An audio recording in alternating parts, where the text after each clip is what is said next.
Good afternoon, YouTubers. If this is your first time here, my name's Dave, and I'm just passing along some hopefully helpful, tips and information about various things around a homestead. I am not a full-time homesteader, but a lot of the skills and a lot of the activities involved in homesteading, I've been doing. I have quite a few years of experience. So I'm going to get right into it, not waste your time today. We're talking about seed saving, and I'm going to turn you around here for a second because I've got some corn here, and I want to show you a couple things. Okay, so corn is nice because corn is one of those fruits that you can really see the seeds, and not only can you see the seeds, but you can actually see what happens when there's cross breeding, and we'll get to that in a second. Now, this is sort of about seed saving, but I'm not going to go through the process of seed saving. I'm sure that there are a million videos you could look up, and honestly, seed saving for corn is quite simple. You let it dry, and then you plant it the following year. So I have three varieties of corn. They're all heirloom, open pollinated, and the reason I planted three, and they were in sort of fairly close quarters, is that I wanted to see which one did the best, not having grown a lot of corn in my area, and see what did well and what didn't. So they were all in the same thing. I basically threw down, I don't know, probably about 75 pounds of horse manure for each plot that I got from a friend who's close by who has horses and always has manure to give away. Believe me, that's going to probably turn out to be nice to have next year.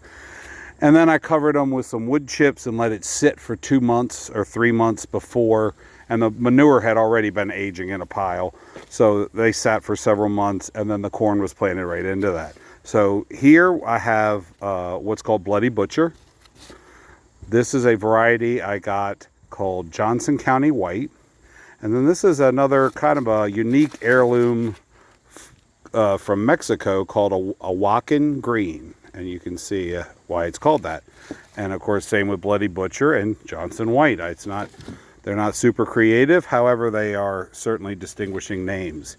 Now, what I want to talk about for a second is when you seed save, anybody who talks about seed saving who really knows what they're talking about is going to let you know that when you're seed saving, whatever plant you're saving from, that plant has to be isolated. And I apologize, my compressor just kicked on for my air conditioner, so if that's loud, I apologize. I'll try to speak up.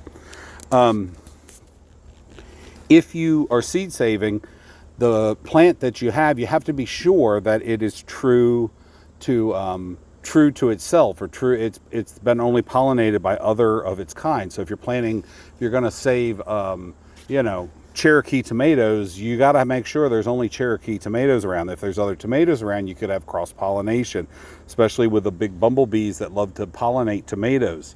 With corn is not really insect driven. Corn is actually a wind pollinated plant.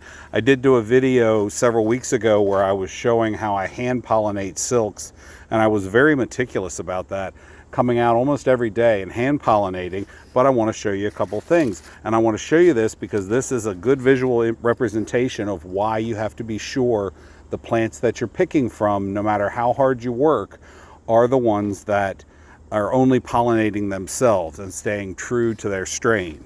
So here we have a Bloody Butcher. This is very typical of a perfectly pollinated.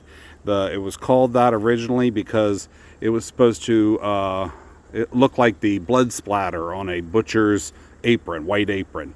And you can see we have different colors of red, really almost going to like a deep, what would you call that, magenta maybe? Let me get close and see so you can see that. And up to a paler red.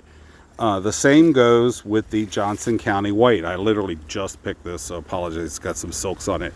The Johnson County White is an all-white corn. It is a dent corn. It's not all these are dent corns, but that is a dent corn. It's not a sweet corn. It's intended to be dried out and made into flour. The last one, the Wacken Green, same thing. I'm gonna hold it up here so you get a little more sun on it. Smaller cob, but the same deal. And you can see it is a dark, dense green color, supposed to have a very peculiar nutty flavor, and I'm very excited later to grind that and to save it and make cornmeal out of it.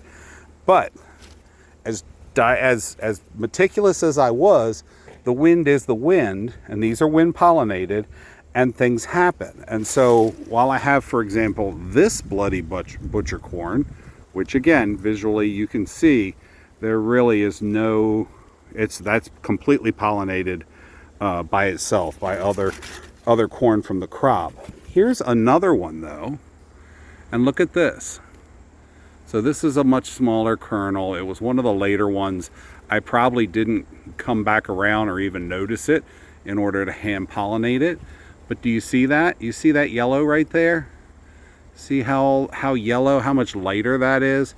There's another, well, the bird's got a little bit to it, but you can see those kernels have a significant amount of gold and white in them. So why is that? Well, because basically this is my Johnson County white corn right here. That over there, right in front of my chicken house, chicken coop, is the bloody butcher. The wind blows from the Johnson County corn predominantly to the bloody butcher. So as much as I tried, I still ended up with several ears, and they were mostly the later ears when, I'll be honest, I kind of fell off in the summer hand pollinating, probably as much as I should. Missed a day here and there. And suddenly you can see visually, because corn is how it is, how these get cross-pollinated. Now it did go the other way also. The Awaken Green, I think I got some cross-pollination, but I ran through my hand through the bag and I couldn't find a quick example, so it doesn't matter. But look here. So here's a different, turn that around so you can see it better and get the husks out of the way.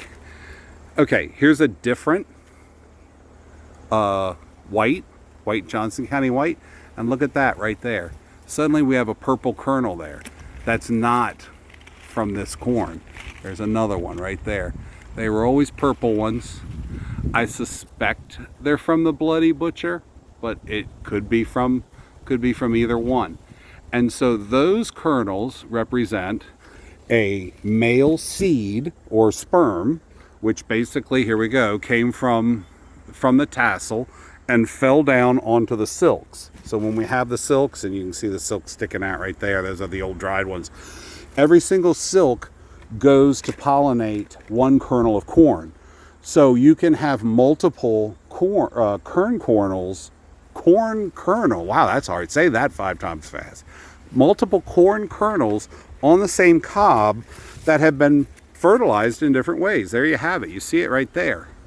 And I'm giving you this visual representation because this is what happens also with your tomatoes and your cucumbers, as well as all your other crops that you may be saying. Did I change you back? It's such a glare out here. Yes, I did change you back. Okay, so what am I trying to say? What is my point here? Sorry, I was going under the tunnel there. See, my beans finally came on. Took forever.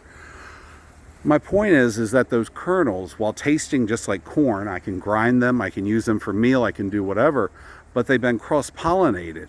To save those seeds, I very well could get some sort of amazing new mix that is just the corn of all corns, but far more likely, especially with common varieties like this that have been around forever, I suspect someone's already tried to mix them. And what will happen is I can get either stunted corn, or corn that either doesn't grow or doesn't grow well, or possibly is sterile, doesn't put forth sterile, either sterile female or male, it puts forth only sterile female or male reproductive parts. And when that happens, you're going to put a lot of effort into, you know, your corn or your beans or your other corn or something, you know, else that's out here, sunflowers or whatever. And when you try to save that seed next year, it's not going to work.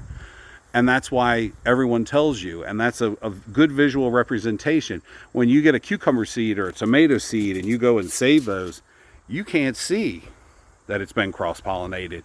You have to know that you did the work to make sure, by isolating that plant and making sure that plant was only pollinated by itself. There's several methods. There's some methods that involve opening the flower up and then hand pollinating it.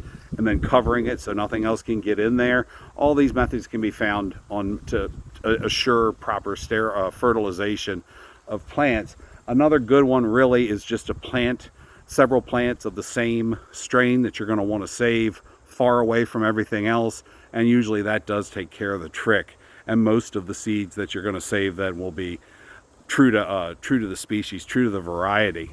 But it's very important, and you see here right why. And that colored variation shows you.